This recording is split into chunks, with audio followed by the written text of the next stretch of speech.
Hello, everybody, and welcome to the Pretty Gaming. Just do it. That again. It's the second time. Just do it. I'm going to keep this in. Hello, and welcome to the Pretty Good Gaming Podcast, episode number 85. Hello, Crow Society Podcast 3 now Dick Pimp, not with Dick Pimp.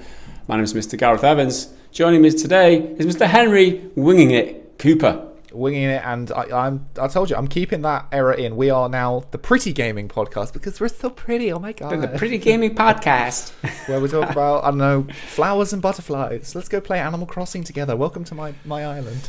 Be all that would be a horrible channel. Anyway, moving on.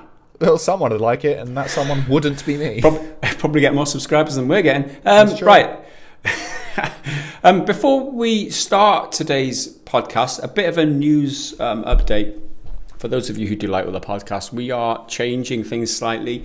Your experience should be relatively the same. There's always going to be a podcast, but we're moving the podcast home to a new channel in future. So this will be the last podcast on the main channel. So if you do like the podcast, you want to stay up to date with podcasts, go to the description of this video. I'd have set up a new channel by now. Go and subscribe there. And if you don't do it right now, then don't worry. We'll be reminding you all the time anyway, because that's what we're doing. We're basically trying to game the algorithm. The theory goes that these long format videos don't sit well with the algorithm compared to the daily triples. So we're going to see if that works to try and give the channel a bit of a stimulant. We'll see if it happens. Just an experiment. With that said. Today's agenda is as follows. We're going to talk about Biomutant combat trailer and pre-order bonus bullshit or controversy would be the reasonable way to say it. After that, we've got a change in the World of Warcraft prices and how that's causing controversy as well. A double bill of controversy this week. After that, we'll be taking some Discord questions from the Patreon supporters. After that, Triggered Fanboy comment of the week, and we've got a bonus Snarky Bastard comment of the week as well. After which, other YouTube comments from this week, and then the bad dad joke of the week to finish off. Before we get into any of that though, Henry, tell me about your week. Tell me about your week. What you've been doing. You played Prey. You finished Prey. It's been a slow as hell week for news and working and stuff. So the only solace I've had was Prey, which was really good. I had a great time with Prey on the whole. Like, it's certainly got its problems. I touched on it last week, but yeah, I finished it now. And then I kind of, it's got a handful of endings, but they're not drastically different, which is kind of a shame, at least from my experience, because Arcane are really good at like picking up on little choices you do like throughout the game, and it's not big overt things necessarily all the time, like who lives and who dies. It kind of collects who you kill, little side quest things, and how you behave in that. So that was quite fun. I really enjoyed that. Combat on the whole could do with a lot of work. That's probably its biggest downside.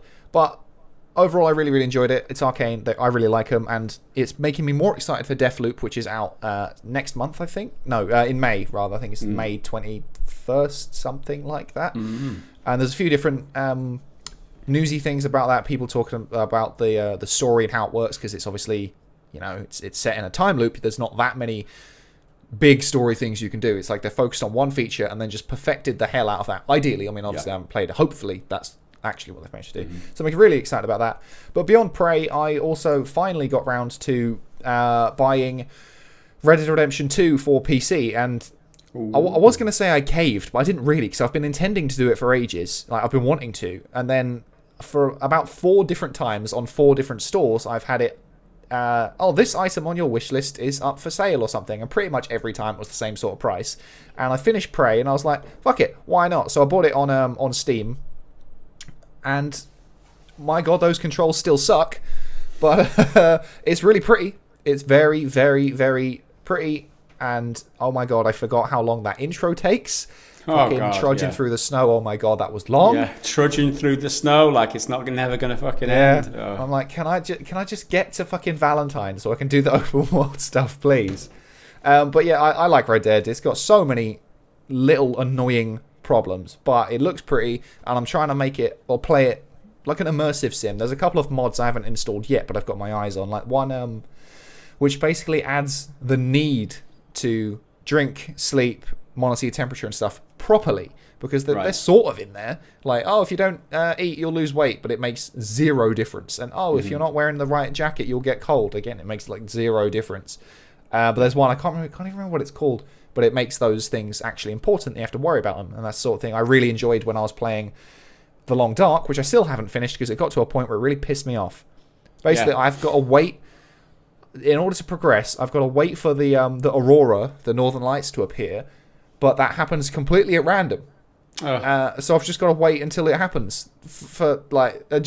Then what? Like, I can't be. I think that's really bad game design. Those dastardly indie developers and their quirky game designs. I mean, it would have made more sense if, after this section that I've just done, and I've got to now go there, just give me the Northern Light straight away, and I can keep going. Instead, I've got to fucking trudge across the map, which takes a million years. And that's part of the fun. It's a deliberately slow game. I quite enjoy that. Well, I can't be arsed just waiting for something that maybe's going to happen. I have no idea when it's going to start. Anyway, that's a minor rant. A couple of tangents. I played Prey, now I'm playing Red Dead, and I'm not playing The Long Dark. A couple of things. Well, I haven't been playing anything, so I'm not going to talk about what I didn't play, because that would be boring. But a couple of things that are kind of come onto my radar these last few days are: did you see the trailer for Gollum? New gameplay trailer? Did you check that out? I think gameplay trailer in inverted commas is a bit of a stretch from what I saw. You can see him crawling, and you see a little bit of movement for about 40 seconds. I mean, that's. What do you think of that? I don't know. Now, this is going to sound real mean, and if any developers are watching, I am sorry. But what are you thinking? What is this game for? You know, like, who wants this? And I'm like, if you want to create it, totally cool. But I don't see who this appeals to. Even the most diehard of Lord of the Rings fans, I don't get it. As a game, I mean, maybe it's because we haven't actually seen that much of it. We know it exists, and we've seen this slither of gameplay. I don't get it. There's like no combat in it, is there? Because it's a stealth game where you're Gollum and you're like knocking about in Mordor and stuff. And I'm like, okay, but as a full game, like a full thing, I mean, maybe not necessarily, 40-hour AAA gaming experience. It's gonna be indie. It's gonna be small, maybe 5 or 10 hours or something. But I don't get it. I'm yet to be impressed. That's not really the right word. Like, hooked, I suppose. Like, I love Lord of the Rings. Lord of the Rings is like my favorite. Well, that's why I wanted to ask thing you, ever to see what you thought, right? I just feel I don't like hate it or anything. I don't have any negative feelings. I just don't get it. You just don't understand it. It's like, why? Why does this thing why exist? are you here? Give me validate yourself, damn it. Yeah, prove your need to exist. You are not worthy. The other thing that got me, perked my ears a little bit, was the announced remaster of Rome Total War. We're not talking about the sequel. We're talking about the original Rome Total War, which is still one of my favorite games, one of my favorite early gameplay experiences. And they're totally remastering. It's not a remake from the ground up. It's remastering. They're using a newer engine.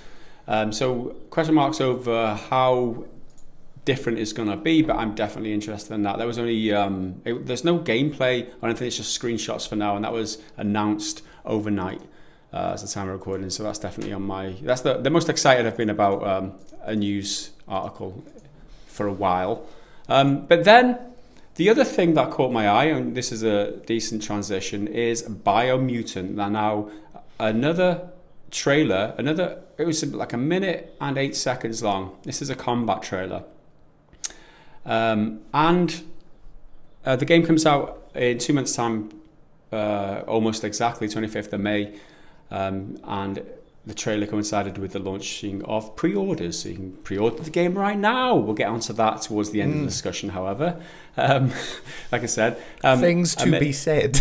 Yeah, we will get to that. But first, the combat trailer. It's a combat trailer. It's 1 minute and 8 seconds long. 40 seconds of that trailer consists of just a huge combat montage. Really sharp cuts, less than a second each. I think I counted something like 30 cuts in that whole 40 seconds. So that, there's a lot of different What does the combat show, you might ask? Well, I've actually made a list. They have shown a fairly lengthy gameplay thing before for Biomutant, but it was ages ago. It was like E3, not last year because it didn't happen. I think E3 2019 or Gamescom 2019, something like that. They did a reasonable chunk of gameplay, but Biomutant is one of my most anticipated games for this year. But I've kind of not really believed it's going to happen, although it does have a release date that they are seem to be sticking with. But they've been pretty much radio silent. Pre-orders are open now. Exactly. Two months out, pre-orders are open. You got to assume that they're pretty on track. But they've been pretty much radio silent. So then you've got that old gameplay thing, which was quite cool. There was quite a lot going on there. But now with this tiny bit, I'm like, well, how much have you improved? Like, do I believe that old one is still representative of what the game is now? Because game development changes all the time. The amount of, there's so many examples now of you see a game that's like, oh, that looks pretty cool. Game comes out, it's total garbage because they couldn't do something or they had to pull something out. I wanted more. I need more. This is the first thing they've really said in a long time. I mean, they've done a few interviews here and there, but it's the first bit of new footage, and it's hyper edited.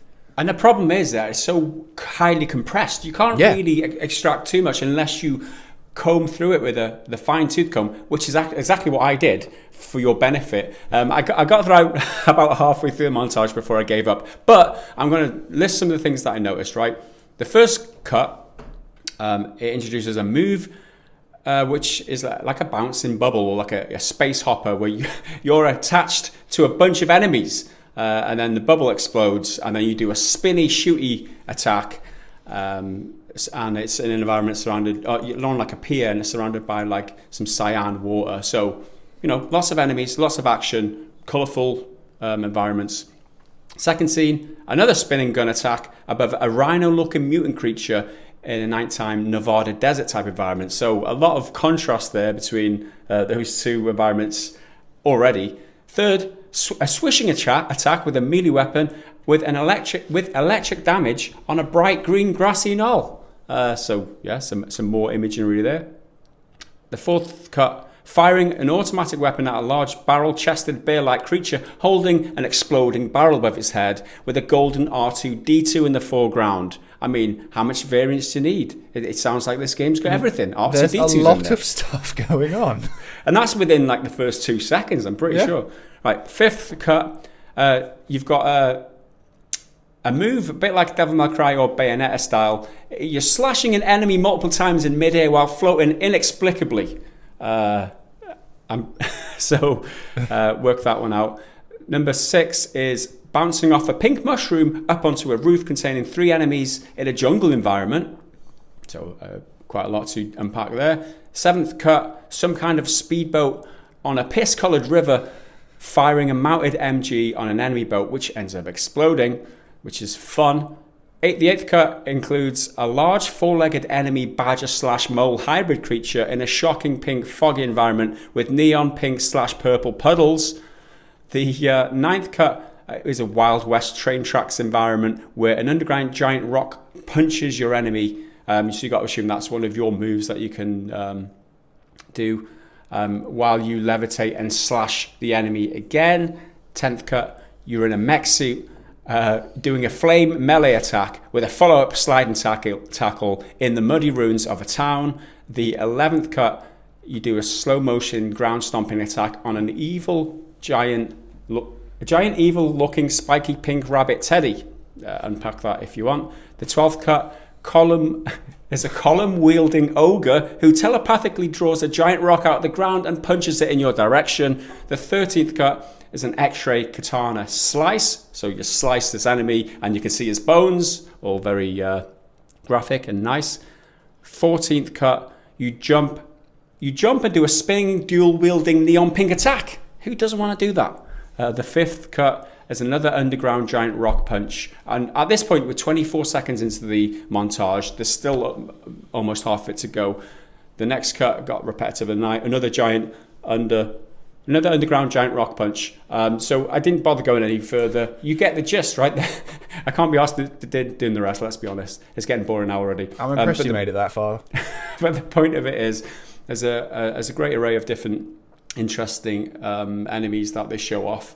loads of different environments, different colours, and fast, colourful, vibrant, varied combat. And that's the point of it. It wants to show off as much as possible. It's a paper-thin presentation, doesn't go into depth with anything, but it shows you that the game is going to be varied. It's going to be loads of stuff to do. Yeah. It's Biomutant, right? The point is that you change the way that your character looks because of or something. Yeah, you mutate. Like a little rodent, raccoon, rabbit, ferret type creature thing, small little woodland thing.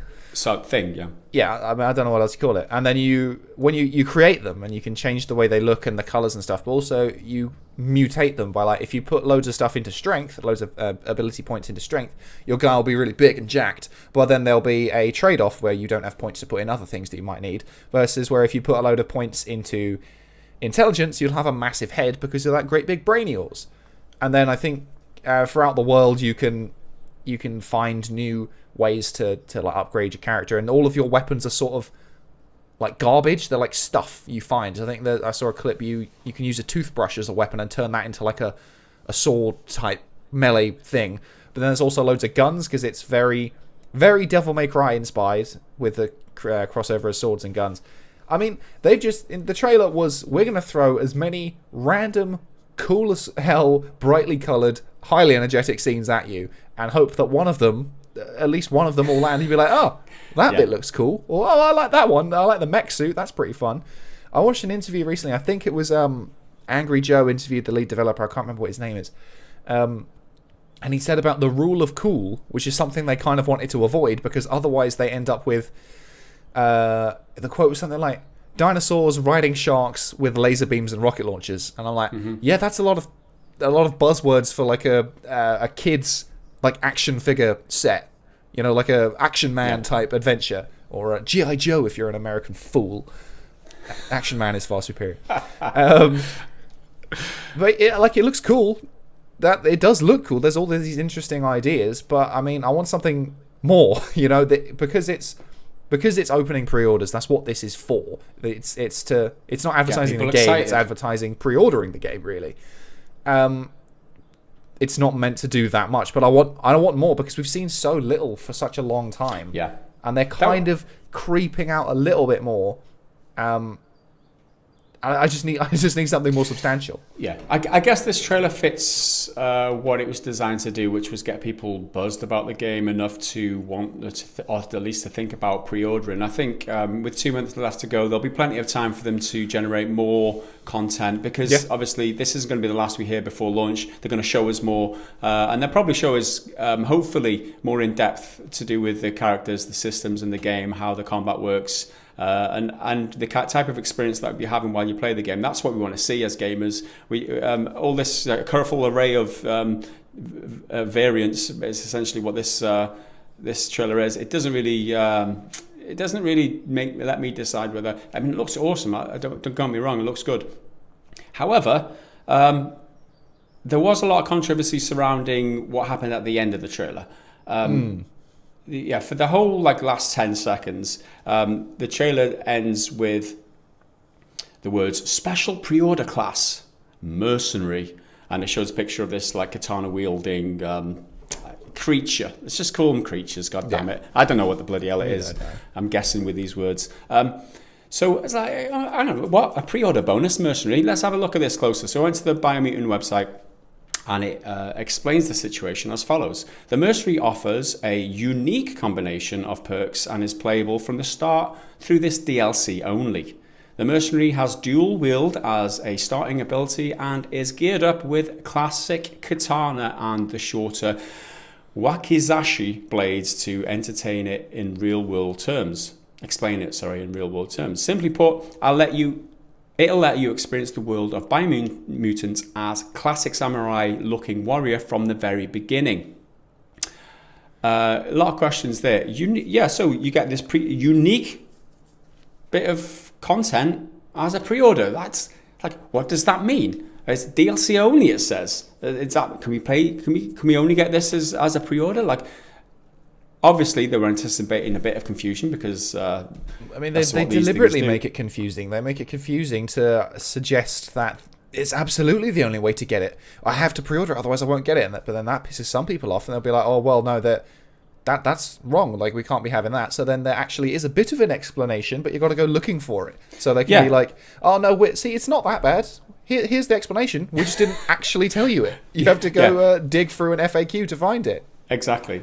So the FAQ begins. Who gets the Merc class as a pre-order incentive? That's the question. The answer is the Merc class will be included in all digital pre-orders as well as all physical Super SKUs of Biomutant, no matter if it is a pre-order or not. Inside there will be a little leaflet with the access code on it. Pre-orders for the physical standard edition will not get the Mercenary. Why not? That's a kick in the nuts. All digital pre-orders and only the physical, like, fancy ones, like the collector's edition or the special edition or whatever it's called. Exactly. Okay, next question. Will it be exclusive or is there a difference for PC and consoles in terms of digital pre-order? No, basically the same. The only item that will be exclusive on the console will be the PS4 theme of Biomutant. No big deal there. Question, will I be able to buy the Merc after release? Answer, yes. Yes, you can get it after release. We will offer it as DLC post-release. The pre-order incentive gets you a slightly better deal if you pre-order. See what I'm saying? Like, you what, mate? So you actually wrote that in the script, and I've been waiting for it. You what, mate? You what, mate? You get a slightly better deal. It's like they're trying to sell you bullshit in two different ways, but you get a better deal for this bullshit. My favourite thing about FAQs is they're not actual questions presented by, the public. They're created as hypothetical questions that may be asked. So no person would ever ask, will I be able to buy the Merc after release? You'd probably say something like, will I be able to get the Merc after release, or get him without pre-ordering? But they're already being like, will I be able to buy? Because there's no way you're ever going to get it without buying it. So you have to buy an entire class. I mean, it's yet to be seen how significant the differences between classes are. Maybe you can effectively build this class another way, because you can get the perks, the katana sword and the dual wield ability. Maybe there's a way to unlock those abilities through another path, separately, and you can make the same thing. But I mean, I don't know that. That's completely, speculative. That's unconfirmed or anything. But you can just buy it instead of maybe doing it as one of those early access type things where you can unlock this class later on, or or a higher difficulty type thing. You can get it, but no, you can just buy it outright. So we're giving you day one premium DLC only if you pre-order, and we don't even know how much it actually is. I don't think anyway. I couldn't see a price of how much it would be to buy on its own. But it's. I thought we were past this. I thought we were over this is the problem, right? If you scratch the surface, it's what pre-order bonuses. That's pretty shitty. If you look more deeply into it, not only is a pre-order bonus, they've separated a part of the content, which is this character class, as DLC as well. So day one, if you don't get the pre-order, you can still buy this as day one DLC. So it's a double whammy of bullshit. It's the bullshit gaming practices for the games industry, and they don't have to do it. They're just cashing in. And the motivation, what they want people to do is pre-order and get extra money after launch with this extra bit of DLC. It's all about money. Money in the bank for pre-orders, money in the bank for this extra bit of content which they've sliced off. It's ready. They used the katana to do it. They sliced it off. This bit of content is ready and packaged up. It's on the disc when you put it in your system, but you won't get it until you pay for it additionally, which is absolute bullshit. And I think there's been a lot of reactions to this in the YouTube comments, especially the top 5 comments are all with regard to this situation. That was great until the pre-order class part, 160 upvotes for that one. Second one down, you lock in playable class behind a pre-order paywall. WTF, 130 likes on that one. Next one, isn't it amazing to discover that the game has a class system by seeing one of the classes being paywalled, ... Snarky comment there, but I like it. 54 upvotes on that one. Pre-order class, not a fan of that decision, was the next comment. And then locking a class behind the pre-order is bullshit, was the one underneath that, 206 likes on that. And THQ actually, or the YouTube channel at the very least, replied to that comment, and they said, the Merc will be available later. Only digital and CE pre-orders will get it for pre-ordering. Unfortunately, we can't offer it for physical standard editions as a bonus. There's no reason. They're not even answering what was originally said. They're just using it as another opportunity to plug the fact that it's available as a pre-order bonus. There is, even if we're going to entertain this idea for a minute, that it is a good practice to do, there is no reason they couldn't do it for physical editions, because it's just, even if you don't want to print out the extra sheet with a little code on it, because, that's going to cost some amount of money to slip into these boxes, just send it as an email. Every site you order these from will have to have it as an email, or if you get it from a physical store, which is probably all but impossible at the moment because the world's still in various stages of lockdown. I've had it before where they print it out on they scan it in through their system and it's on the receipt. It's like type in this code, get a thing. It's like, great, I didn't give a shit. I want the game. But it's such a joke. I thought we were so over this sort of stuff. I thought it was all battle passes that were trying to screw people over these days. That's the cool way to do it. I thought pre-order bonuses were a thing of the past, more or less.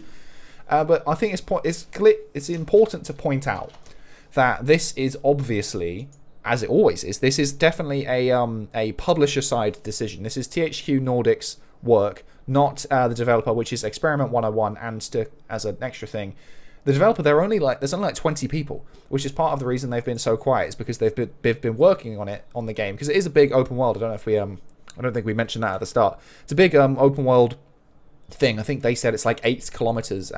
So for 20 people to be filling that space and doing all these interesting mechanics, all neon pink rhinos with jetpacks or whatever it was, that's going to take a lot of work.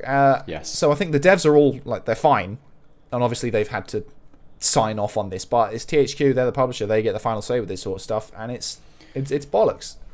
Yeah, that is the risk that you run when you sign up with a big publisher like this, is that they get control of the marketing and the promotion, and if they want to do this, unfortunately, this is what happens.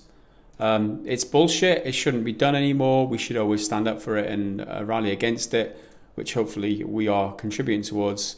And this should end. It is bullshit. It's them trying to have their cake and eat it, and this is an issue that's been ongoing and has reared its ugly head many times before in the past. So, I think especially with a trailer like this trailer didn't. I mean, at least for me, I'm sure it worked for some people. This trailer did nothing to upsell me into pre-ordering. Like as we said, it's hyper edited that you can't really see much. So it didn't do anything. So they are really banking on the Merc unique class to be the unique selling point of a pre-order. And quickly, we don't know how many classes there are, because if there are 5 classes and then, but this one's a pre-order, that's a fifth of all things, which is a significant thing. Like especially as this game it encourages unique playstyles and doing different things and doing different character builds to specialize in certain things. So if they're locking off that much content, hypothetically, then that's a huge deal. If there's 10 classes, maybe it's not that much of a problem, but it's still shit. And the point is, we don't know, because we haven't played the game, because the reviews aren't out, and they're getting you to commit your money. They want you to commit your money to this game before you've even seen any of the reviews, and that's you shouldn't ever do that unless for any standout reason you want to do that, like you want to support the developer no matter what. I mean, I would always strongly recommend that you don't pre-order a game, especially if you don't know much about it or whatever. The point is that you don't know what this game has. You don't know how this game is going to play. You don't know how the reviews aren't out. You don't know how other people are seeing it, or whether you're going to have fun with it, and you're committing a lot of money. That's like 50, 60 quid, whatever they are these days, before you even know how the game plays. They want you to do that because it's in their interest, because they're getting loads of money. Think of Cyberpunk, right? All the people who pre-ordered that, and then when it was one of the most highly anticipated games. They couldn't let you down. CD Projekt Red, they've done right by The Witcher in the past. Lo and behold, the game launches and it's a bag of shite in terms of how it performs, and so much so that they had to start giving the money back. to the players. So yeah, this is why they do this. They're using this fear of missing out, the FOMO psychological trick against you to try and get you to commit your money to something before you know the value of it, before you know if you're going to get a decent, just don't do it. Just don't do it. But even if you like the look of this katana wielding character, don't do it. I don't always strongly advise against it. And that's the point. They're using your ignorance and a psychological trick against you to try and part you from your money. You don't know. It could be another Cyberpunk. It could play like shit. You don't know that from this trailer. No way of knowing. Exactly. And I have just Googled THQ Nordic, and according to their Wikipedia page, they do own Experiment 101 as a subsidiary. So they're not an entirely independent studio. So basically everything they do is beholden to the publisher's will. It's not just a publisher-developer relationship. It's an ownership thing. So I'm still excited for the game. I still think it looks really cool from the gameplay we saw like 100 years ago. But it's a sour taste in the mouth when you see this sort of stuff. I'm like, oh, the game looks really cool, but then you're like, why you like this? Why do you have to do this to people? Yeah, it's like they're I don't want to harp on about too much, but it's just like they're using these underhanded techniques, and everyone's aware of them now. It's like we know that this is a trick to try and get us to try and fool us, because we don't know what the game's like. Committing your money to a purchase before you know what it is, a bad thing to do, and then incentivizing it with this bit of shit. And so the people on day one who do buy it, or day two who do buy it, will get a lesser experience, will have less content because they're doing this. And it's a double whammy of shit. The game could be shit. Like, the reason they've been quiet for so long could be because it's in development hell and they've had loads of problems. It could be that they've been working really, really hard to make sure it does work, and they've not been saying stuff out unnecessarily and giving out false promises. But you don't know yet. We don't know, so don't buy into this horse shit. Don't do it. All right. With that, do what you want with your money, but if you get burned, that's on you. So, it's on you, bitch. And with that said, let's move on to the next topic of conversation, which is there's been some changes to how you can subscribe to World of Warcraft. This one, it's yet another one where I'm like, it's not even that big of a deal, but that's exactly the freaking point. Like, it's very similar to what we talked about recently with Assassin's Creed Valhalla, adding in transmography as a feature, but it's you can only do it with an in-game currency, which is not really a problem. The currency is fairly easy to come by, but the part of the problem is that you can buy that currency with real money. So even a tiny percentage of people will pay for that.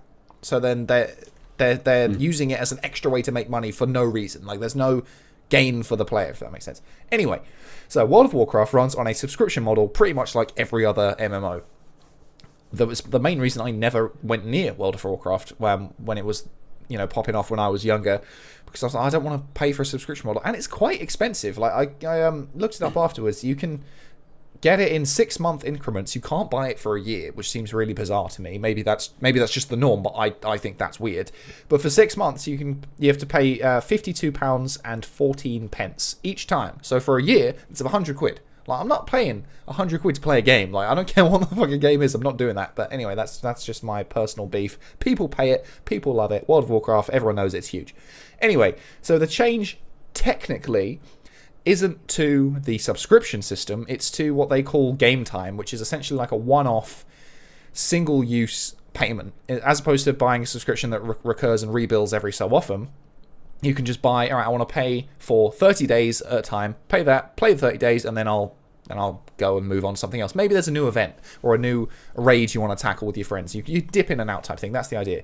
And it used to be that they would be in bulks of 30, 60, 90, or 180 days. And again, that's completely separate from the subscription. Pay it once, then it's done.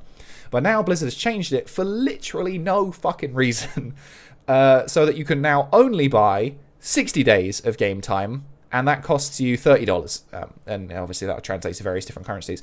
But again, the subscription model stays the same. You can still subscribe for 30 days at a time, for 60, for 90, for 180 days at a time. That's totally fine. It's just this single-use thing.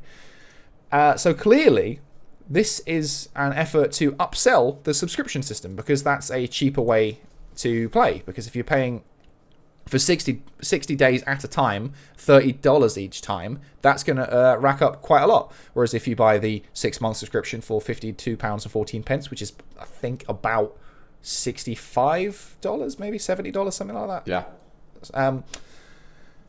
That's a much cheaper way to do it in the long run. And it's such sort of a nothing change. Like, if you're already a subscriber, you're totally fine. Your life's not going to change. If you're kind of the kind of person who dips in and out, then that'll be a bit more of a problem. But I don't. How many people are dipping in and out of Warcraft at the moment? Like, it's had its peak. I don't know if it's going to ever reach that again. I mean, it relaunched with Warcraft Classic, so that got a bit of buzz again. But so this seems to be affecting a fairly minimal amount of people if you look at it like that. And no one asks this. No, it doesn't help anyone. It doesn't do anything for anyone. Yeah. It's just an extra way for them to try and peel off a little bit of money. Not from everyone. They're hoping you won't notice. It's such a quote unquote minor issue that it's going to fly under the radar. It's not going to upset the apple cart. All of those idioms, and they'll get just a little bit each time from those people who are like, instead of buying this 60 days outright, I'll do a 60-day subscription, and then they forget. They're banking on you forgetting, and then it racks up another 60 days worth of payment. I did have that written. How much can I get 60 days? 60 days, that's what, 3 months, is it? Which is about £9.39 a month. 2 months, yeah, so it's about a tenner-ish. So they're banking on you doing that, because technically it's cheaper. But yeah, I think the main problem for me is that they're inexplicably reducing the amount of options available for gamers, and that's why it generates such a backlash, right? There's no reason for them to reduce the amount of options that you've got in terms of how you pay for the game and how long you want to pay. The more options, the better, always, for gamers. If you want to pay for 5 days, a couple of days, a week, 2 weeks, a month, or whatever, the choice should be up to you. It shouldn't make any difference for them. But having 4 different time code game time cards, like 30 days, 60 days, 90 days, or 180 days, that and the fact that they're taking 3 of those options away and just leaving 1, there's just no other way to. You said that for no reason earlier. You said it's for no reason. It's obviously for a reason, right? No reason for us. No, for us, it's like it's inexplicable. It's like, why are they doing this? But if you look at it deeply, obviously the motivation is they're trying to funnel people into a different way onto the subscription model, or to they're trying to manipulate their players. Again, this is a recurring theme in the gaming industry. They're making decisions to manipulate their players in order for their own financial benefit. This is why gaming sucks. This is why game companies suck. This is why nobody trusts you, and this is why people end up leaving it as a hobby. People end up stop playing games because they don't want to deal with this bullshit. People want to go back to the old model where you pay for a game outright and get exactly what you paid for. And moving the goalposts like this constantly confuses people and tricks them into making mistakes, which will end them costing money. That's essentially what this is trying to do. And for them not to acknowledge that, or to just throw it under the carpet as it doesn't make that great deal of difference, it's not that big a deal. It's a big deal, because all it does is exposes their ulterior motives, which is they're just trying to fleece us of our money, and that stinks. So there's a Reddit thread about it which has 985 upvotes, and it just links to the blog post announcing it, and says changes to purchasable game time options, blah blah blah. The top comment, firstly, got over 1.3 thousand upvotes at the time of recording, and it says there's nothing about this that benefits WoW players / subscribers, and that hits the nail on the head. That's why it got the most votes. But there's one in particular I quite like, which is a personal anecdote that explains why he specifically has such a problem with it. And it's from a user called Omugaru. I'm going to say Omugaru. As a Dutch player, I absolutely hate this. All my payments go through a system called Ideal, which is a really nice system. However, this only works for the game time you buy in the shop, and you can't set up a sub with it. So this will probably be to do with currency issues, because obviously he'll be running on euros.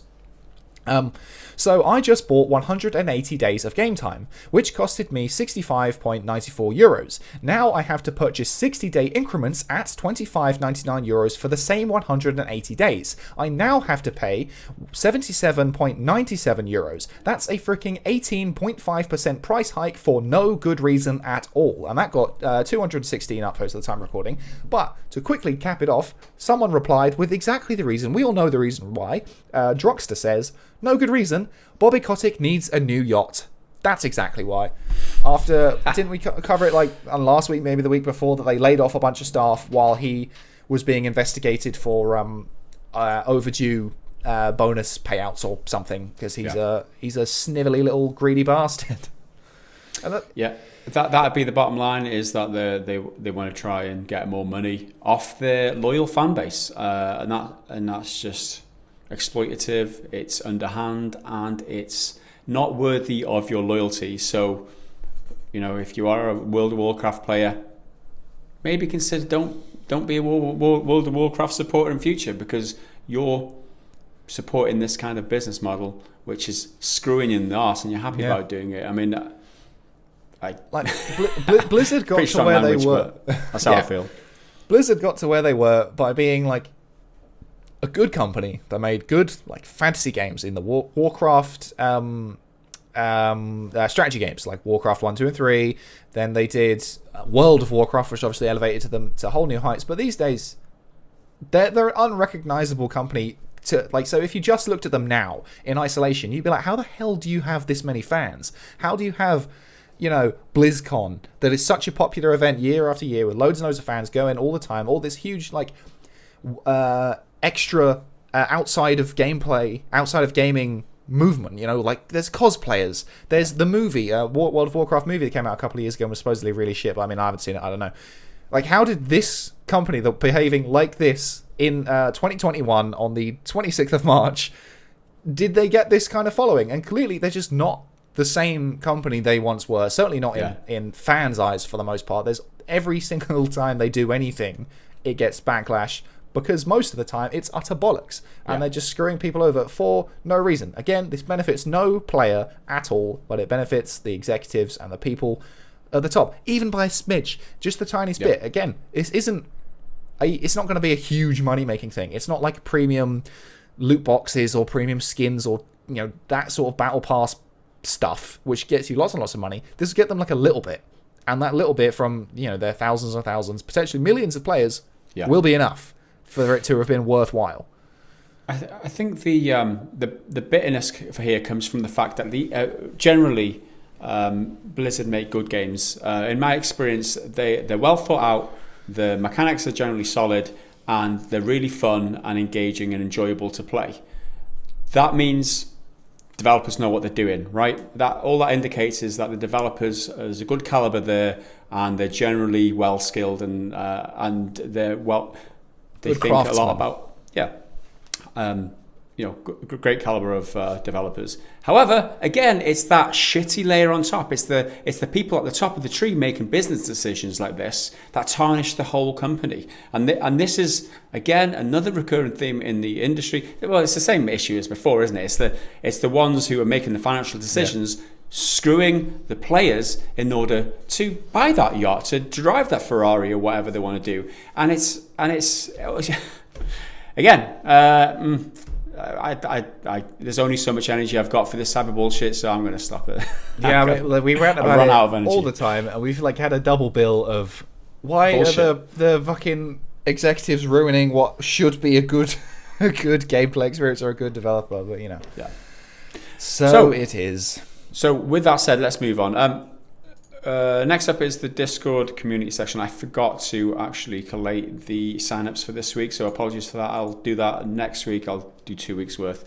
But this is the section where we read some comments from the Patreon supporters over at patreon.com/prettygoodgaming. You can sign up and support us. Make sure that we're financially stable enough to be able to continue producing content, because YouTube tries to screw us all the time, and it's very difficult for us to continue to be able to afford to produce content without your support. So if you do like the content, you do like the podcast, head over there, support us, and see that we are able to continue doing this.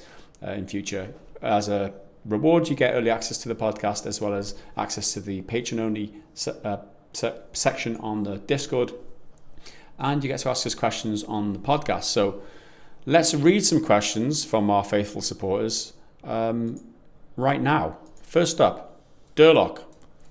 I'll read this one because it's really short. Serious question here. What would you do with $200 million, Henry? I don't know. I mean, the kind of boring-ish answer would be that I'd like buy a nice house. Not anything super fancy, just like outright, just buy a house. You don't have to worry about mortgaging or anything like that. But because it's a gaming thing, we talk about video games, aren't we? Yeah, I'd probably talk about games. I'd set up a studio or something. You know, I mean, 200 million. It's for a game development budget. That's not like insane. It's not, you know, completely out of this world, blow the roof off kind of budget. Well, for instance, let's have a quick Google. Let's see what. Would you set up a company or would you buy a development studio? What would you do? Set one up or buy one? I think setting one up would probably be much more expensive, especially as I'm like a no-name person who doesn't have like brand recognition. Like if Angry Joe, because I mentioned him earlier, if he had enough money to set up a studio, he's a recognizable face that you could attract people. There's not so much that would attract people to me, but I don't know who I would buy. That's part of like the reason I struggle with that. So I think I'd set one up and then just try and hoover up decent staff from different places. Maybe I'll grab the what's his name, the chap from Cyberpunk who's just quit. Maybe I'll snag him. Who knows? Right. Quickly Google God of War's development budget and see, because that's a very, very big, ambitious. Oh, actually, that's not really that much. Surely that can't be the new one. That's totally doable. How much? How much? Read it out. I'm trying to make sure it's the right date, because if this is God of War 1, it's not that much. But if it's the new one, all right. So this is on Quora, so it may or may not be true. Who knows? It said how much does it cost to make a game like God of War 2018, Call of Duty World War II, or Detroit Become Human? And the answer at the top of Google is only $44 million. So I could make God of War a couple of times.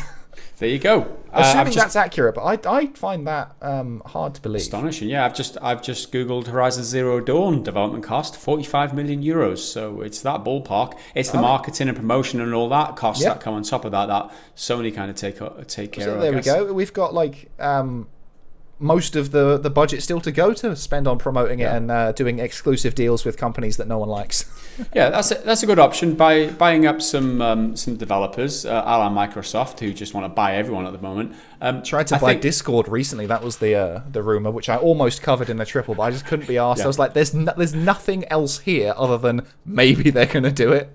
Yeah, I think buying an indie publisher or setting up an indie publisher would be interesting, because you'd have many irons in many fires then. You could oversee and get involved with lots of different games, and you could decide not to be that money-grabbing, greedy bastard. Because we've already got the money. We don't need any more. We've got $200 million. Yeah, I'd probably set a lot aside for that project, and then also on the side, buy yourself a house and a car. I mean, how many houses can you buy for 200 million? You can buy 200 million pounds worth of houses. Nobody needs that many houses. No. Actually, you couldn't buy that many houses. Bobby Kotick does. You get stung for tax and all sorts of shit, and the government will take a large chunk of it, just like, because everyone's a greedy bastard these days, and if you got enough power over people, you end up getting it. That's just the law of the land. But thanks for the question, Dillock. Hopefully that's answered your question. Let's move on. Okay, next up is Ravage 3D. Having heard Henry's adventures in Prey this week, some quick questions about backlogs. Number one, biggest game still on yours. So what's the biggest game you've got on your backlog at the moment? Cyberpunk. Cyberpunk is ready and waiting.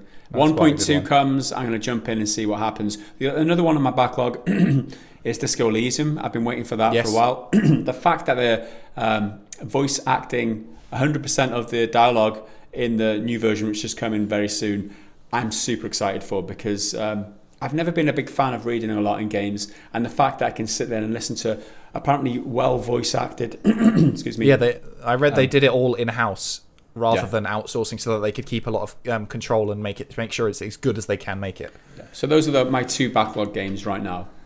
Disco Elysium is a really good call because that's out quite soon, but then they're doing a Switch version, which is the one I'm waiting for, so I could play it from the comfort of my sofa. I don't know what my biggest one at the moment is, because I've got loads of little ones. Normally it's indies that I've been meaning to get to, like Children of Morta is a good one. Like I played it a bit with you, but I'm still trying to get rope my girlfriend into playing it with me, because I think that'd be a lot of fun. They're games that I want to play, but I'm not like, I don't need to play it right now because it's not going anywhere. Another one is Tomb Raider. What's the new one called? Tomb Raider Shadow of the Tomb Raider, I think it was called, because it came out like last month on the games for PSN. So I was going to play that, and then something else happened, so I stopped. I only played like the first mission, but I mainly want to continue with that because I've played the other 2 of this reboot trilogy, and like I don't love them. They're kind of like fine. And they're less good versions of Uncharted, which is really funny because Uncharted ripped off Tomb Raider and just started doing it better.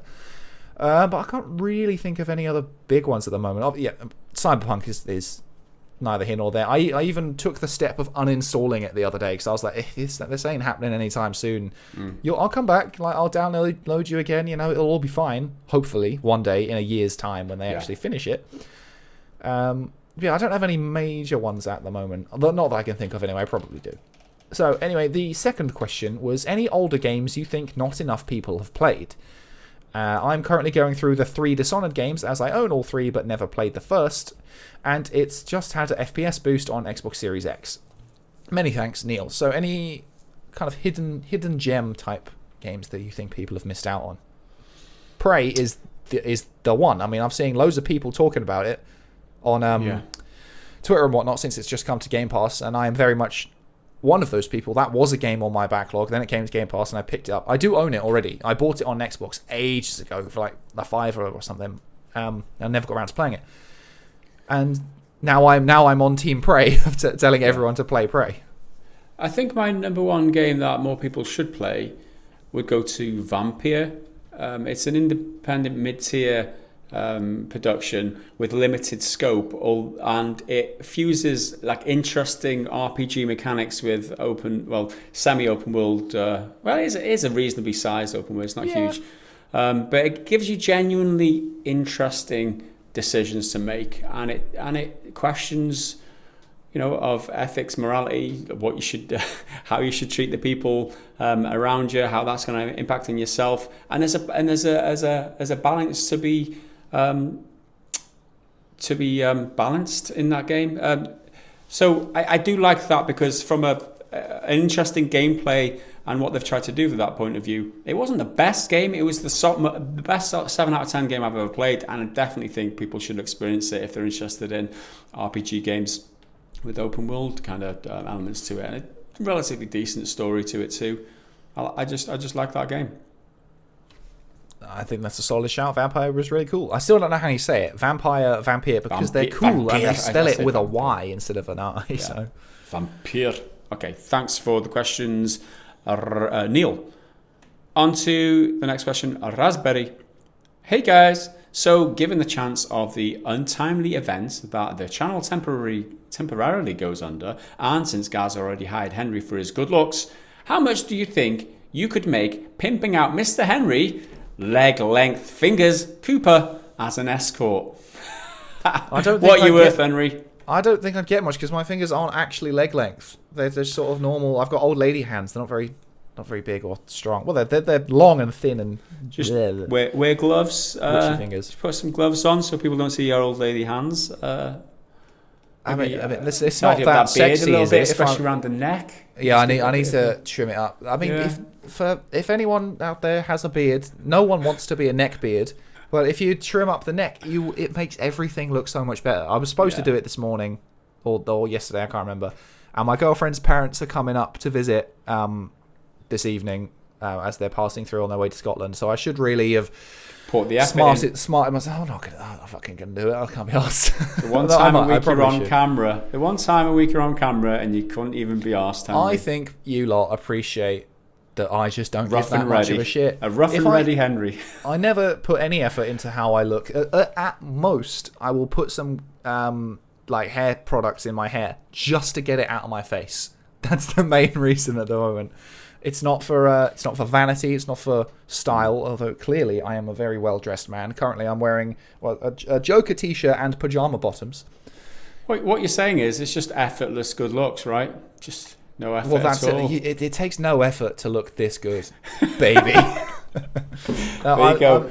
I'm not asking the question though. How much? Back to the question. How much could we make pimping you out, Henry? I don't know. I think if they're depends how good looking they are. Like if the client is good looking, maybe I'll get a discount. I don't think we should even answer that. We'll leave that to your imaginations. What do you reckon Henry's worth? Let us know down in the comments and let's move on. You'll get a bonus point if you do it in like an interesting currency as well. Right, Metal Shark. When do you think Sony will sell Cyberpunk 2077 on its store again? At this rate, fucking never. Because the game's very much in limbo. We're still meant to be getting this new big patch because they did, was it 2.1 recently, which fixes like a few tiny things. Well, not tiny things, they're quite important, but they should have always been. Well, I think I can't remember. 1.2 they just announced it. Yeah, that might be it. 1.2 rather than 2.1. Tweaked the police response time and some driving controls and stuff, and you can finally rebind keys properly, which is not how that wasn't in there at the beginning is beyond me. But yeah, we're still waiting on the big one, so until that happens, I don't see any time Sony's going to start relisting it again, because I think it was on the store for like 8 days, and it's been gone ever since. It's been absent, no sign of it returning. Sony hasn't said anything. CD Projekt hasn't said anything. It's not coming until Sony thinks it's ready, because Sony had such a headache over that. I saw someone, I can't remember where, it might have been on Twitter, someone somewhere stupid. They tried to argue that Sony was the reason the game was launched in a shit state. That Sony was the one who pressured them into launching. I'm like, where did you get this from? Like, did I mean, obviously you pulled it right out of your asshole. But how did you get to this conclusion? If anything, it would be Microsoft who caused it, because they had the promotional deals with them. Like, it's not exclusive or anything, but Microsoft had the big "You're Breathtaking" moment with Keanu. That was on Microsoft's conference at E3. They're the ones with it. So if anything, it's those guys. Not anything to do with Sony. Sony just, do their own thing, making exclusives and... I don't know. Totally agree with you though on the Sony store. Only when 1.2 comes and fixes up its shit will they even consider it. Not before that, not sooner. But thanks for the question, Matt Sark. Moving on to Stephen123. He asks, "Hi guys, I enjoyed the answer to last week's question. This week I was wondering if you can recommend any PlayStation games and try to get my partner interested in gaming. She loved watching me play Hitman 3 and The Evil Within 2, but I want to get her playing. Cheers." I think the couch co-op ones on Sony are pretty good. There was one where you, there was like a mystery one where you did it on your phone and you like sat on the couch playing individually. I can't remember what it's called. There's a whole like thing from Sony do these pretty well. These co-op games. A Way Out is a decent game because you get to play them both together. I've been trying to bully my girlfriend into playing A Way Out for so long. I own it. I downloaded it from the store ages ago, but it's just still hasn't got around to it. Although the most recent one is because it's on Game Pass. I downloaded Worms. I can't remember what Worms it is. I think it's Worms WMD. Yeah. Easy, turn-based, cartoony, visual, fun, silly game with a silly sense of humor. I played it years and years ago as a kid and thought it was wonderful. So that's been great fun. Although she's been getting very mad at me because I keep killing her. But I mean, you've got to learn somehow, I think the barrier for people who don't normally play, not necessarily girls or women or whatever, the barrier for my wife especially is the hand-eye coordination. Like, it's for something coming into it so later on in life, whereas I've been hand-eye coordinating for many years since I can ever remember. I've been a gamer. But I think that's the barrier, and looking stupid in front of other people is like, I don't want to really fail doing something because it's too much of a stress. So look for something for a co-op that's easy to control, that you're working together on and they can't be embarrassed by failing. That would be my advice. Something that's... So Dark Souls? Yeah. Yeah, Dark just go Souls. straight to Dark Souls. Yeah. I've just googled a quick Sony couch co-op games. Little Big Planet 3 would be a decent choice. It's got a co-op and there's like cartoon or soft furnishing aesthetics. Who doesn't like soft furnishings? Especially women. I'm sure she'll be into that. Yeah, something like that.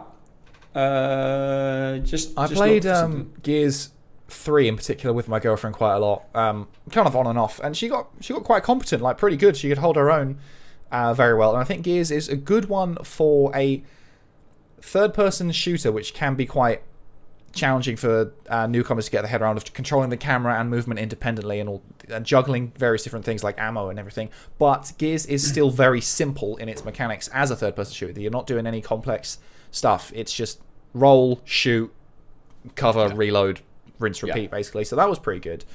But I find that she gets very like motion sick quite easily if it's especially first-person games, and especially on mouse and keyboard, because it's the erratic movement and it just doesn't sit well with her. So a game like Worms, where it's a static camera, or she said she quite likes the look of Medium when I was playing that, because that's got tank control. Well, not quite tank controls, but that's the fixed camera approach.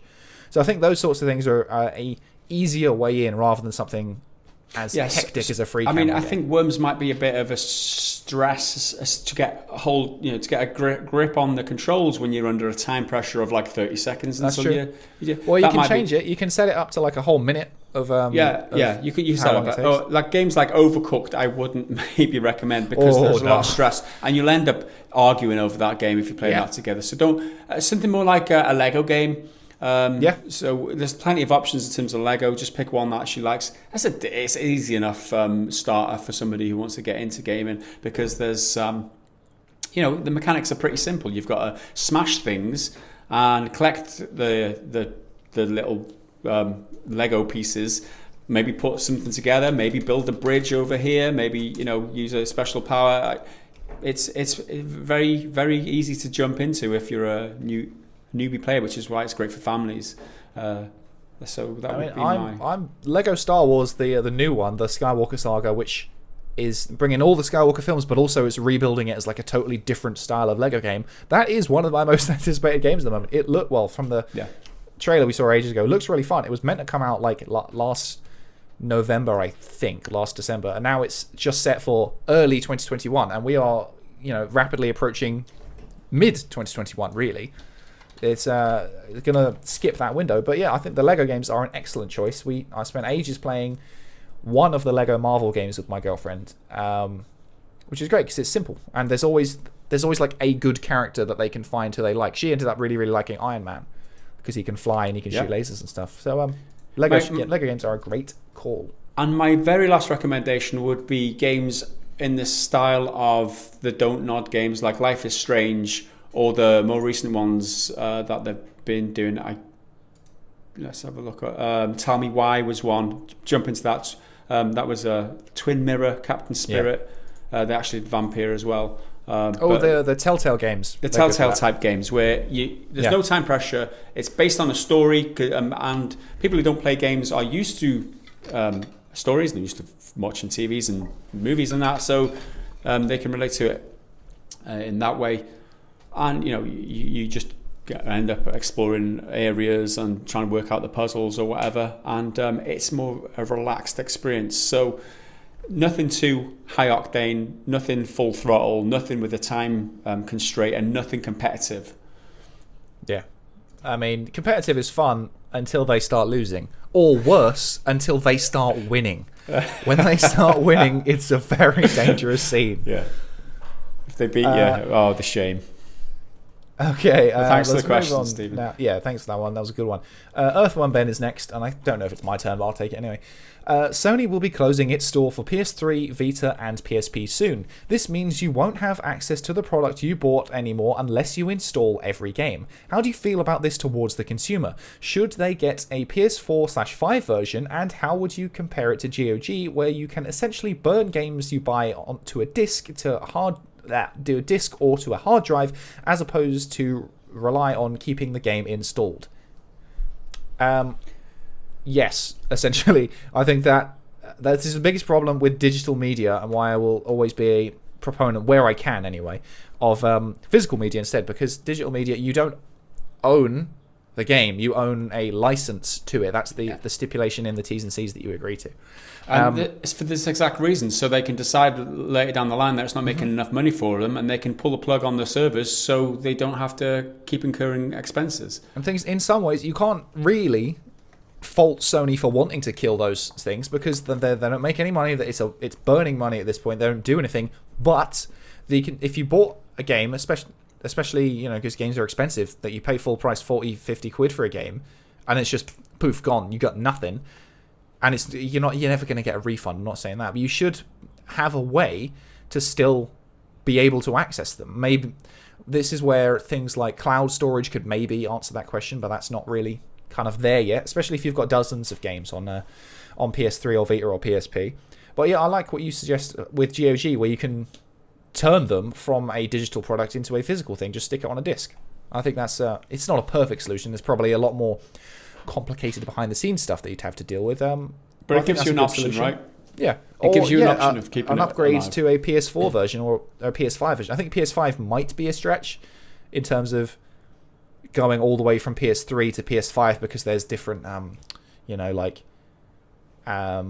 backwards compatibility issues that Sony keep saying are a thing. I don't know why they're a thing. I don't know anything about that, but they say it's a problem with infrastructure and whatnot.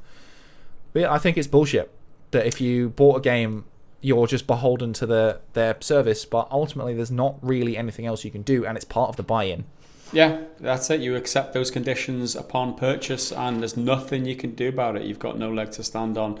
It's bullshit. It is what it is. But what can you do? They don't give you an option other than install it on your system and just keep it there forever. So that sucks. Yeah. But as does many things in the game industry these days. A lot of it sucks. Thanks for the question, Ben. Yeah. Moving on to Melchrock's second question. Oh, the last question as well this week.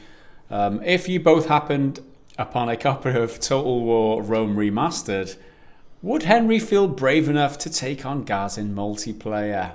Would I fuck? How would I be able to beat it? Come on. I haven't. For starters, I'll play in Rome Total War, and and we'll play in Smash as well, and then we'll have a game that we both like playing. So we'll do a best of three. Could actually, well, the thing is, Smash, just like all Nintendo games, Nintendo can't make a legitimately competitive game. Everything, I mean, well, the fighting game community of Smash likes to believe that you have to play on flat stages with no items and no stage hazard. I think that's bullshit. What's the point in playing Smash if you're not playing with items? Just play another game like Tekken or Street Fighter. Because I think the items and stuff bring so much chaos. But yeah, I'm never going to be able to beat you at Total War Rome Remastered or any strategy. I haven't played a strategy game for years. I haven't played a proper strategy game probably ever. Of Total War's grand strategy game. That's the word I'm looking for.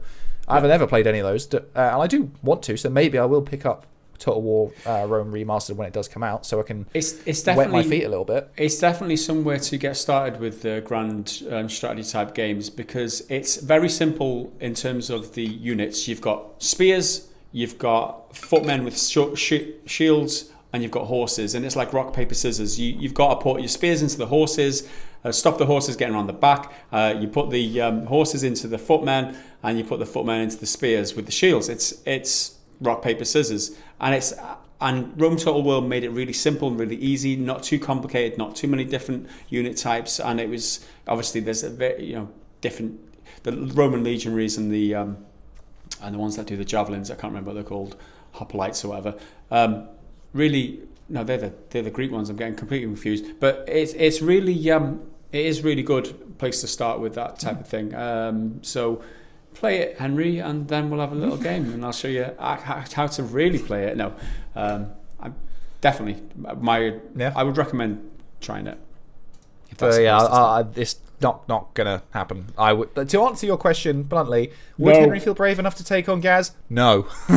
That's it. That's the end of it. Not brave enough. And that is the last question this week. Thanks, everybody, for your contributions. If you want to leave a question for next week's podcast, head to the relevant place on the Discord and leave it there, and we shall answer them. And let's move on now to the next segment this week, which is the Triggered Fanboy comment of the week.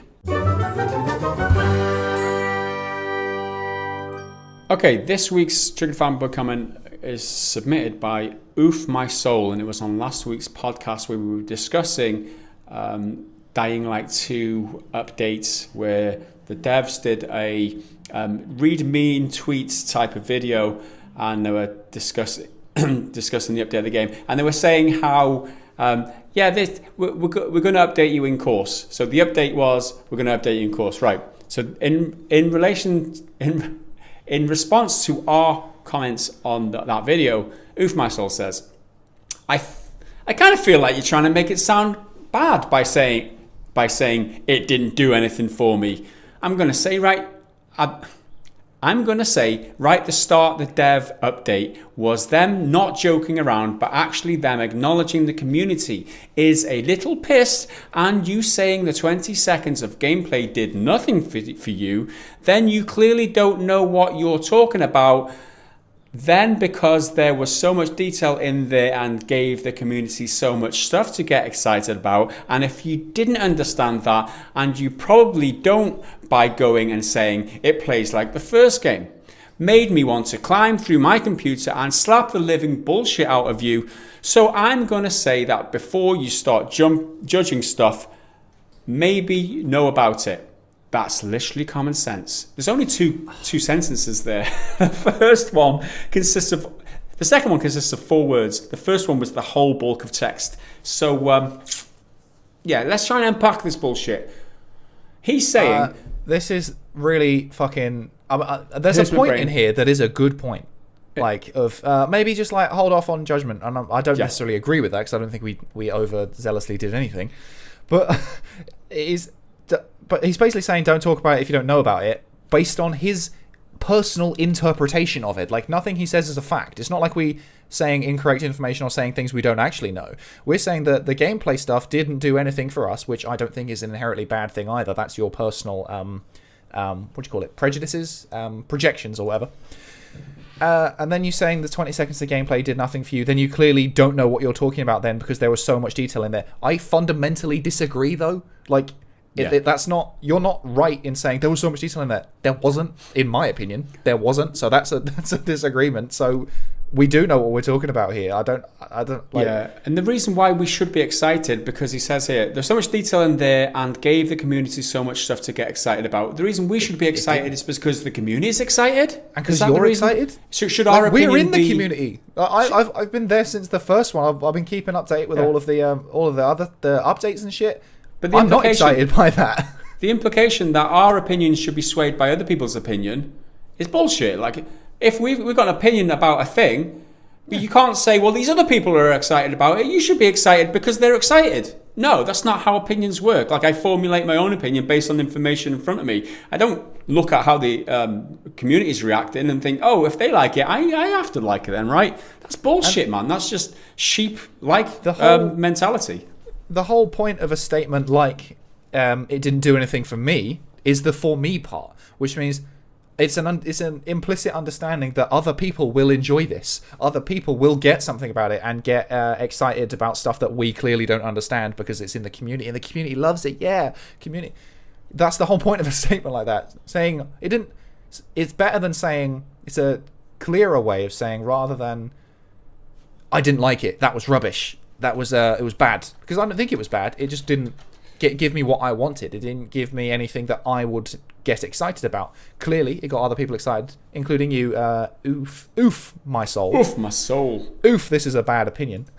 Joking. No, it's not a bad opinion. It's a different opinion. It's not necessarily a bad one. I think totally that his problem. Yeah, I mean, we're allowed to judge his opinion. I mean, he can say what he likes about us, and the point is that he's allowed to, and we're allowed to say what we like about this game, and. Absolutely, or not the game, about our interpretation of what that teaser of a update video was, whatever the bloody hell that thing was last week, because it didn't really, and that was our point, like, it didn't really give us anything, because what we want is an update, and what they said was, this update is telling you about an upcoming update. It's a trailer for a trailer.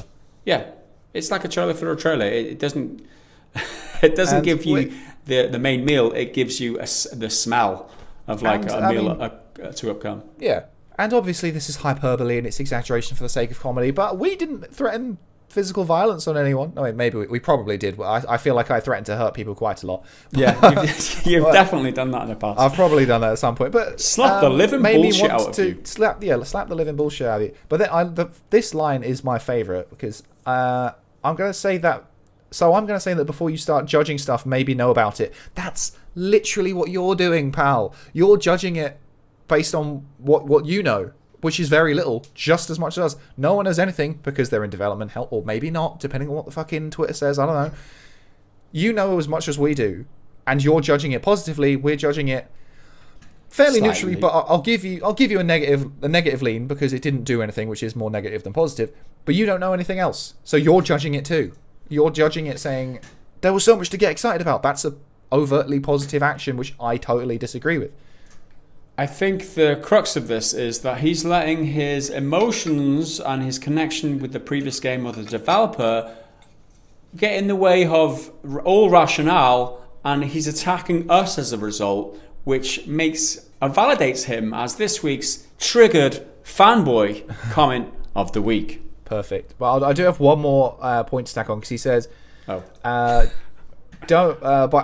it plays like the first game, maybe want to climb through the computer. That specific line saying that it looks like the first game is a reason for him to get annoyed and why we're so over the line and out of our minds. But I'm waiting to be proven.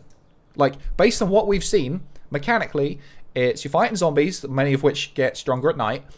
There's like craftable weapons, and there's parkour, and it's open world. Those are the core kind of pillars, I'd say, of the Dying Light games. And I'm not expecting it to be massively different because it's a sequel to the same game. It's not totally different. It's not totally new, you know. But I haven't seen anything else. Like, they showed off in the trailer years ago, the gameplay one, about the decision to drain the district, and which will give power to another area or something. But then that area is now free to explore. But also there was a reason it was flooded. So there's a bit of something going on there. Consequences to your actions. That's the stuff I want to see. And I remember actually saying that. That's what I want to see more. I don't need to see more actual gameplay. I want to see RPG stuff because this one is leaning heavily, supposedly, on the RPG side. Everything else we saw, you could already do in the first game. Yeah. So he's blinded by his own turbulent emotions, I think, and that is the essence of a good triggered fanboy comment. So let's move on to our. This was kind of run up. It wasn't. I didn't have a triggered fanboy until I literally went all the way back, and it was pretty much the very last comment that I read. Thank God I found a triggered fanboy. But before that, I had a snarky bastard comment. Snarky bastard comment of the week, and this was the comment that I had lined up. And Dom M comments on the video about Monster Hunter, which he published yesterday. Why are you guys spending so much of this episode harping on about Monster Hunter? Are they sponsoring? I picked this one. I wish they were sponsoring because then we would have got paid for it. But two things. If you are sponsored, you have to declare it. It is straight up illegal if you don't, and you can get in a lot of trouble if you don't. If you don't declare it in the video with that you can. There's a button on YouTube you can say, but it comes up on screen saying includes paid promotion or something. You'll see it quite often. It's designed to be quite innocuous so it doesn't distract you, but it is there. You will see it. And no, we weren't talking. We weren't sponsored by Monster Hunter. To be fair, it was quite a long segment. It was about 5 minutes ish. Let's put it into context, though. It was 50% of the Daily Triple, which is about average for the first segment, right? Yep, that's always out. Normally, the Daily Triple is generally between 7 and 9 minutes. Sometimes it's a little bit more, sometimes a little bit less. And always the first section. The way I write them is the first section is usually up to, and I hate going this far, but it's usually up to about 1,000 words, and I don't like doing that. It's not ideally 700 to 800. The next one, it's about 500. The last one, fucking anything. That can be that varies quite a lot. Sometimes it's like 30 seconds. Sometimes it's a minute and a half. That's just anything goes. The last segment is the one it's something fun, a little extra, so it doesn't matter, but it can be quite interesting. And it was a review roundup, and I tried to keep it short. There's only 5 reviews in it. There were 2 top tier ones, 2 bottom tier, but they're still, like, I think there was 7 out of 10, which was still good. And then the Eurogamer one, because it had some very bold claims of it being the next best thing since since Breath of the Wild. But no, we're not sponsored. It's just a video about the reviews and shit. That after that was 5:02 to 8 minutes. So 3 minutes was the next one, which was about GameStop. I hate. Right, I had to pretty much rewrite the entire script for that section because every single time I said game stop, I wrote game spot. So it's really hard for me to get my tongue wrapped around. I had to rewrite the whole thing every single time. But yeah, that's about 3 minutes. Then the last one is it's about 50-ish seconds for Mario being delisted. Compared to the other ones, as you say, it's not unreasonable. That's just the end of it. We're not sponsored. It's just a bit of talk. Yeah. You're right. It's snarky, though. He's like, why are you talking about it so much? Why are you hopping on about it? Are they sponsoring? Well, no. It's regular. I mean, it's... Why are we talking about this comment so much? This has probably gone on for about 5 minutes or something now. Are you sponsoring us? No. I think the point that he's missing is it's a regular size for the first segment in the Daily Triple, and it's particularly bulky because it was a review roundup, which a lot of people find interesting and useful because it helps them gauge whether they want to buy the game. But just because you, Dom M, don't want to buy the game or not interested in this game, you see it as we've got an ulterior motive, which is just innocently another segment among others. Yeah. I think that sort of thinking is so common. It's projection. It's when people throw out, "Oh, this is an agenda." It's like, I don't like it. Yeah, exactly. But also maybe not. I don't like this, so therefore you have an agenda. That is the internet all over these days. And to be fair, to be totally honest, I was quite reluctant to do a full review roundup because I know they can run long, and it's not a game I'm like super interested in. It looks cool, but I'm not a Monster Hunter fan. It doesn't really to piss off what's his name, oof something or other. It doesn't really do anything for me. Yeah. So clearly, I hate Monster Hunter. Clearly. But right, yeah, I was reluctant move to on do a to some roundup. other comments. That's probably a good idea. Okay, so let's take this one for now because I thought it was quite funny. I've been putting a few pinned comments out this week for no particular reason. I just sort of, it's often things I forgot to mention in the video or just a little thing, and it gets people immediately commenting back.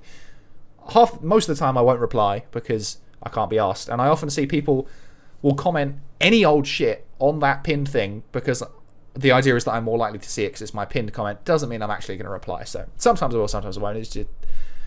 Anyway, this one was on the Black Panther comes to Marvel's Avengers thing, and I swear perfectly innocently on my mother's life that I did genuinely, accidentally put up the intro of me wearing a Black Panther t-shirt. So the pinned comment was, wearing a Black Panther t-shirt on this video is easily the happiest accident of the year so far.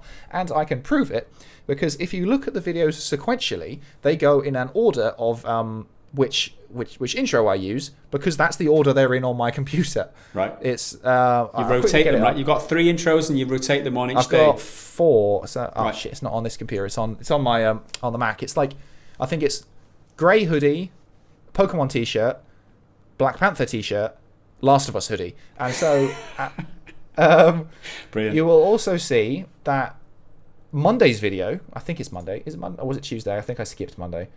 Yeah, I think Monday's well, the first video of this week just gone happened to be a Last of Us story, which is about the Last of Us TV show deviating greatly. In that video, guess what jumper I'm wearing? It's the Last of Us hoodie because it's in the sequence. But since I commented that, there was a little conspiracy theory going on. Golden Prodigy 115 said, CGI shirt, so fake. I came back with what I thought was quite funny. Even if that was true, it still looks more realistic than his movie, because my god, the CG in that looks awful. Then Street Justice lies, we don't call you Henry, lays out his clothing the night before filming Cooper for no reason. That's quite funny, but I think it's particularly funny because that intro is a year old. I need to record new ones. I keep meaning to, but then I just can't be asked. Then Ravage 3D work. The fact these are pre-recorded months ago makes me think there's a lot of lies in this section of YouTube right now. Selective editing, methinks. Now, I wish it was the case because then I could have taken credit for it, but I can't take credit for it. It was totally an accident. But yeah, that's kind of the end of that. Cool. Next comment was on the Cyberpunk video. Cyberpunk 2077 lead gameplay designer leaves, and Robin Gopaludu comments, CDPR will completely fix the game in 2077. Oh, he didn't put the O. I did the O bit, but I thought it was quite a easy joke. Yeah, but it's valid. Like how many? Yeah, it's a pretty old joke by now, but still, we like it. It's still funny. It's still fun. All right, so this next comment, again, it's a pinned one on the Cyberpunk lead gameplay designer leaves. And because I put Pan Am on the thumbnail because I think Pan Am is fabulous. So I put, more importantly than all the Cyberpunk news in the world, Pan Am over Judy. Judy gets way more love than Pan Am, but since Judy, it's mainly because I couldn't romance Judy as a male character. So I kind of binned her off. It's like, fuck you then. You'll be deep in the friend zone. Tony Strillman, who is also known as Tons on the Discord, Pan Am forever.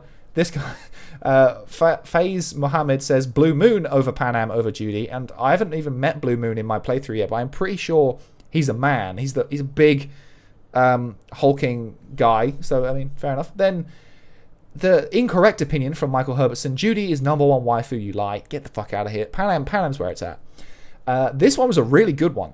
I Slay Goblins, Meredith Stout for me, if only she had a full romance option, because Meredith Stout, you meet her at like the beginning, it's a sort of, not a side quest, but it's a tangent from an optional part of a main quest. You can sell her the robot. I think it's in the early gameplay trailer from years and years ago as well. And you can bone her. You get her number and you can nail her, which I totally didn't know until I saw like some video on it. I was like, oh damn. It's another nice, Night City young lady that could have had my giant customized penis on. That's perfect.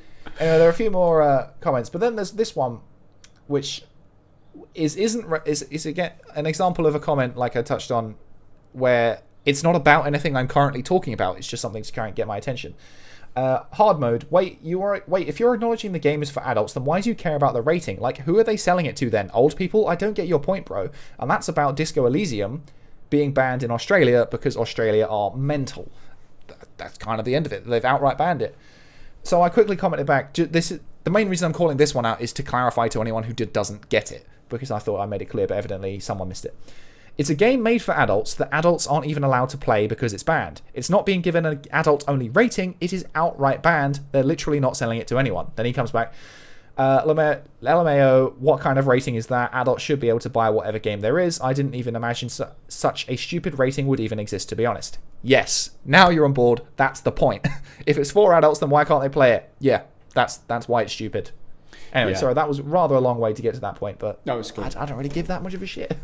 Yeah. You got to give adults, you got to trust adults are going to make their own decisions. It's like trying to protect adults from making decisions because they think that games are going to cause them to violence or drugs or whatever. Is that what they think? Like, movies don't, but games do, because you're an agent in the game, right? You take them drugs and that happens to you. So therefore you're more likely to go out and do that in real life. Or you've got to go up to a person and stab them in that game. So therefore you're more likely to do that in real life. Are you serious, Australia? Is that really what happens? It's not what happens. Let's be honest about this. Anyway, my next comment was aimed at you, Henry. So brace yourself. Sergio Colauti comments, dude, what a dick. Goes mental by the idea of someone spoiling the Justice League and immediately proceeds to spoil the death of Superman. Smiley emoji. I love you guys. That's quite funny, but what's better about it is the death of Superman is the title of the story. Yeah, that was the point. I think it's obviously being a bit. Well, I actually, as a small tangent, I really enjoyed the Justice League. I was about to say remake, it's not that. The Snyder cut of the Justice League. I enjoyed it way more than I thought I would, but I won't dwell on that because that's not what we're here for.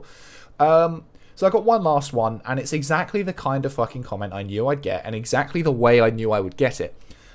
The Last of Us TV show will deviate from the game greatly. That was the deviate greatly from the quote by Neil Druckmann. I knew someone would come along and say this kind of thing. It's from John Doe, which is actually quite a fun name because it's spelt John Doe as in like bread dough. Woke trash. That's it.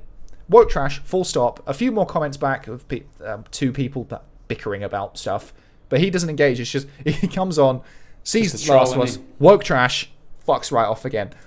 I mean, I don't have the energy to deal with these kinds of comments or anything like that because there's nothing to it. I kind of respect how low rent this is. It's just in and out, say my piece, in like worthless opinion that doesn't add anything. It's just, yep, cool, fine, fair enough. It's just the essence of internet troll, isn't it? Coming in, dropping a grenade, and then walking away and let everyone else deal with the fallout. Yeah. It's like not even interested. He doesn't invested. He doesn't make a case. He doesn't make an argument. He's not even really trying to argue. It's just wants to see what the fallout of his comment is going to be and just walk away. But there you go, internet troll of the week. That's it. Simple, effective, and I knew it'd happen. It's not at all shocking. And with that, let's move on to the very last section of this podcast, which is the bad dad joke of the week. This week's bad dad joke of the week comes in courtesy of Marcus Hicks, who's been contributing quite a few recently. I appreciate that. His bad dad joke of the week goes as follows. I asked my girlfriend if I was the only one she'd ever had. She said yes. I had 9s and 10s until then. That's quite funny. That is quite funny. I feel like I relate to it. What was that? What was the laugh? Did you read another one? No, I just mumbling to myself. I feel like I relate to it. Oh, right. All right, and with that said, thanks everybody for your contributions. If you do want to get in on the act of the Bad Dad Jokes channel on Discord, head over there, leave your contributions, and maybe we'll read yours out next week. And with that said, we'll round up the podcast here. Thanks for watching, everybody. Remember that next week, from this podcast onwards, all the newest podcasts that we produce will go on a different channel. So check the description of this video for the new channel I'm going to be setting up. And then from here on out, we're just going to keep the main channel here for the more tighter, concise videos that are higher in engagement, and therefore YouTube are going to start recommending our videos again, and we're going to start getting hundreds of thousands of views, and we're going to take down YouTube again. And that's what's going to happen, because we're all thinking positive. And with that, nothing left to do but say thank you on behalf of Henry and myself, and we will see you again in the next video. Until then, bye for now.